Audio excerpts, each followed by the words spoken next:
In this lesson, we're going to solve a word problem, and in this word problem, it involves skip counting. So if we have a problem like this that says Natasha was skip counting by 5, could she have said the number 23 if she was skip counting by 5s? So the first thing to do is to write out numbers as you skip count by 5. So here we have 5, 10, 15, 20, 25, 30.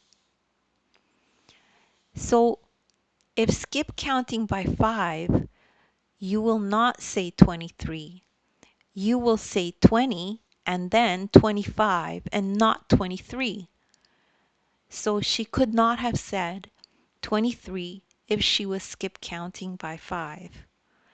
And that's the end of that lesson. There you have it. And don't worry if you don't get this right away. You could just rewatch the video.